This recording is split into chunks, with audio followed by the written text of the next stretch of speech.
ಎಲ್ಲರೂ ಹೇಗಿದ್ದೀರಾ? I hope ಎಲ್ಲ ಚೆನ್ನಾಗಿದ್ದೀರಾ ಅಂತ ಅಂದ್ಕೊಳ್ತೀನಿ.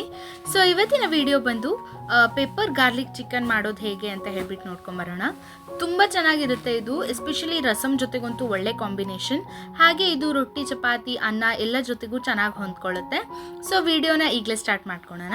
ಮೊದಲಿಗೆ ನಾನಿಲ್ಲಿ ಒಂದು ಪ್ಯಾನ್ಗೆ 2 ಟೇಬಲ್ ಸ್ಪೂನಷ್ಟು ಎಣ್ಣೆ ಹಾಕ್ಕೊಂಡು, ಎಣ್ಣೆ ಕಾದ ನಂತರ ನಾನು ಅದಕ್ಕೆ 1 ಈರುಳ್ಳಿನ ಸಣ್ಣದಾಗಿ ಹೆಚ್ಕೊಂಡು ಹಾಕ್ಕೊಂಡಿದ್ದೀನಿ. ಈರುಳ್ಳಿ ಎಲ್ಲ ಚೆನ್ನಾಗಿ ಫ್ರೈ ಆದ ನಂತರ ಇದಕ್ಕೆ ನಾನು 1 ಸ್ಪೂನಷ್ಟು ಶುಂಠಿ ಬೆಳ್ಳುಳ್ಳಿ ಪೇಸ್ಟ್ನ ಹಾಕೊಳ್ತಾ ಇದ್ದೀನಿ. ಶುಂಠಿ ಬೆಳ್ಳುಳ್ಳಿ ಪೇಸ್ಟ್ ಎಲ್ಲ ಹಸಿ ವಾಸನೆ ಹೋಗೋವರೆಗೂ ಅದನ್ನು ನಾವು ನೀಟಾಗಿ ಬಾಡಿಸ್ಕೊಳ್ಬೇಕಾಗುತ್ತೆ. ಶುಂಠಿ ಬೆಳ್ಳುಳ್ಳಿ ಪೇಸ್ಟು ಹಸಿ ವಾಸನೆ ಎಲ್ಲ ಹೋಗಾದ ನಂತರ ಇದಕ್ಕೆ ನಾನು 1 ಸಣ್ಣ ಟೊಮ್ಯಾಟೋನ ಸಣ್ಣದಾಗಿ ಹೆಚ್ಕೊಂಡ್ಬಿಟ್ಟು ಹಾಕೊಂಡಿದ್ದೀನಿ. ಟೊಮೆಟೊನೂ ಅಷ್ಟೇ ಸಾಫ್ಟ್ ಆಗೋವರೆಗೂ ಇದನ್ನು ಚೆನ್ನಾಗಿ ಬೇಯಿಸ್ಕೊಳ್ಬೇಕು. ಟೊಮೆಟೊ ಎಲ್ಲ ಸಾಫ್ಟ್ ಆಗಿ ಬೆಂದ ಆದ ನಂತರ ನಾನು ಇದಕ್ಕೆ 2 ಸ್ಪೂನ್ನಷ್ಟು ಅಚ್ಚಕಾರದ ಪುಡಿ, 1 ಸ್ಪೂನಷ್ಟು ಧನಿಯಾ ಪುಡಿ, ಹಾಗೆ 1 ಸ್ಪೂನಷ್ಟು ಚಿಕನ್ ಮಸಾಲ ಹಾಕೊಂಡು ನೀಟಾಗಿ ಫ್ರೈ ಮಾಡ್ಕೊಳ್ಬೇಕಾಗತ್ತೆ. ಇದಾದ ನಂತರ ನಾನು ಇದಕ್ಕೆ ಅರ್ಧ kg ಚಿಕನ್ನ ಹಾಕೊಂಡಿದ್ದೀನಿ. ಚಿಕನ್ನ ಮಸಾಲೆ ಎಲ್ಲ ಹಿಡಿಯೋ ತನಕ ನಾವು ಅದನ್ನು ಒಂದ್ಸಲ ಮಿಕ್ಸ್ ಮಾಡ್ಕೊಂಡು ಆದ ನಂತರ ಇದಕ್ಕೆ ನಾನು 1 ಒಳ ಹಿಡಿಯಷ್ಟು ಕಲ್ಲುಪ್ಪನ್ನ ಹಾಕೊಳ್ತಾ ಇದ್ದೀನಿ.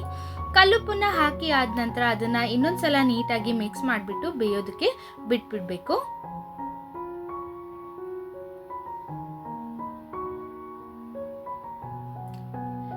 ಇದೆಲ್ಲದನ್ನು ಒಂದ್ಸಲ ಮಿಕ್ಸ್ ಮಾಡಿ ಆದ ನಂತರ ನಾವು ಸಣ್ಣ ಲೋಟ ಕಾಫಿ ಕುಡಿತೀವಲ್ವ, ಆ ಲೋಟದಲ್ಲಿ ನಾನು 1 ಸಣ್ಣ ಲೋಟದಷ್ಟು ನೀರನ್ನ ಹಾಕೊಂಡಿದ್ದೀನಿ. ಅಂದರೆ ಸ್ವಲ್ಪ ಗ್ರೇವಿ ಆಗಿರಲಿ ಅಂತ ಹೇಳ್ಬಿಟ್ಟು. ನಿಮಗೆ ಅಕಸ್ಮಾತ್ ಗ್ರೇವಿ ಬೇಡ ಅನ್ನೋ ಹಾಗಿದ್ರೆ ಚಿಕನ್ನೇ ನೀರು ಬಿಟ್ಕೊಳ್ಳುತ್ತೆ, ಹಾಗಾಗಿ ನೀವು ಅದನ್ನು ಸಹ ಡ್ರೈ ಆಗಿ ಮಾಡ್ಕೊಳ್ಬೋದು. ಇದೆಲ್ಲದು 1 ಕುದಿ ಬಂದಾದ ನಂತರ ಮತ್ತೆ ಇದನ್ನು ನಾನು ಲಿಡ್ನ ಕ್ಲೋಸ್ ಮಾಡಿಬಿಟ್ಟು ಒಂದು 5 ಮಿನಿಟ್ಸ್ ಇದನ್ನು ಬಾಯ್ಲ್ ಆಗೋದಕ್ಕೆ ಬಿಡ್ತಾ ಇದ್ದೀನಿ. ಇದು ನೀಟಾಗಿ 1 ಕುದಿ ಆದ ನಂತರ ನಾನು ಲಿಡ್ನ ಓಪನ್ ಮಾಡಿಬಿಟ್ಟು ಇದಕ್ಕೆ ಜಜ್ಜಿರುವಂಥ ಬೆಳ್ಳುಳ್ಳಿ ಹಾಕ್ಕೊಳ್ತಾ ಇದ್ದೀನಿ. ಬೆಳ್ಳುಳ್ಳಿನ ಜಜ್ಜಿಬಿಟ್ಟೆ ಹಾಕೊಳ್ಳಿ, ತುಂಬ ಒಳ್ಳೆ ಟೇಸ್ಟ್ ಕೊಡುತ್ತೆ. ಎಸ್ಪೆಷಲಿ ಲಾಸ್ಟಲ್ಲೇ ಹಾಕೊಳ್ಳಿ. ಇದಕ್ಕೆ ನಾನು 1 ಸ್ಪೂನಷ್ಟು ಪೆಪ್ಪರ್ ಪೌಡರ್ನ ಸಹ ಹಾಕ್ಕೊಳ್ತಾ ಇದ್ದೀನಿ.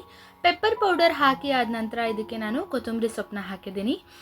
ಈ ಮೂರನ್ನ ಮಾತ್ರ, ಎಸ್ಪೆಷಲಿ ಬೆಳ್ಳುಳ್ಳಿ ಮತ್ತು ಪೆಪ್ಪರ್ ಪೌಡರ್ನ ಮಾತ್ರ ಲಾಸ್ಟ್ನಲ್ಲಿಯೇ ಹಾಕಿ, ಅದೇ ಒಂದು ಒಳ್ಳೆ ಟೇಸ್ಟು ಆ ಒಂದು ಗ್ರೇವಿಗೆ ಕೊಡುವಂಥದ್ದು.